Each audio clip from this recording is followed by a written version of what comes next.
मुंहिंजी ज़ाल हुस्न जी शहज़ादी त सदको वञे।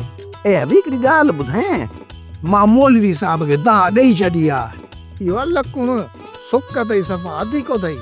हाजी लकुड़ के भली हथी को कर, पेरिया वने अंदर फ्रूट पियो तई, फ्रूट खा को रत वदई, थोरो को जोर वारो कम तो करी त कुत्ते वारो होलो लगो पियो तई। हाय पर ॿुध, इहो फ्रूट आयो किथां आहे? ईंदड़ ॾेई वियो। आयो वरी कहिड़ो ॾींदड़ पैदा थियो आहे? ॻाल्हि त ॿुधावी, इहा वरी टेशन मटाई अथई छा? टेशन साॻी आ, बस कलाम मटियल आ। इहो केरु आहे जेको तोखे कलाम अहिड़ा थो ॿुधाए? हा उहो अथई कारो। हाँ? ए मुख्तार शीदी त घणा साल अॻु में प्यालो करे हो। हाणे हिन शीदीअ बि कलाम ॻाइण शुरू कया आहिनि छा? हाणे सुट खे न मुझा, मूंखे जल्दी ॿुधा त इहो जेको आहे न शीदी असांजे घर में छो थो अचे? मां त रोज़ हिन जा पेर थो ॾिसां हिते। मुंहिंजो पंहिंजो आ, तुंहिंजो पंहिंजो आहे? वॾो फ़र्क़ु आहे, वॾो फ़र्क़ु आहे। हू शीदी तूं समाट अहिड़ी हलंदो मैं लपाट जो लोंदड़ियूं फिरी वेंदई। हिते न गैरत करी, उते गैरत कर न जिते मेलन में ठुमका हणी पैसा तो कमाई। अयो वे या त मुंहिंजी रोज़ी आहे, को गुनाह जो कम तो कया छा? तूं हिन शीदीअ जे करे कावड़ न कर, न अटका पंहिंजे काकड़े में या कावड़। तू कावड़ खे न अटका, तू कनकी टा करे ॿुध, इहो कारो मुंहिंजो माइट अथई।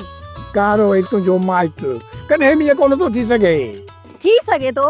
ॿुध, कॾहिं असली खतरे खे पुट जाओ, कॾहिं बि न। हा त पोइ कारो तुंहिंजो माइट कीअं थींदो? इहा हिकिड़ी वॾी कहाणी आ।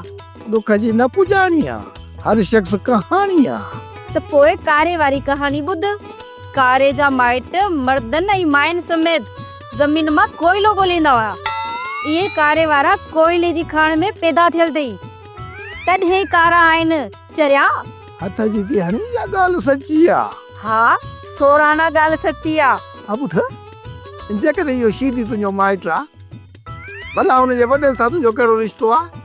शमू कारो मुंहिंजे नानीअ जे नूंहं जो जेको भाइटियो हो न, उन्हे जी भेण जेकी बुबकन में ॾिनल हुई, उन्हे जी मामी जे मांझन मां शादी कई हुई।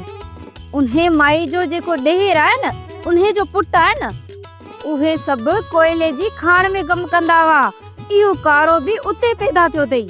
आई ॿुधोसि, तव्हांजो खानदान त सॼो रेल लॻो पियो आहे।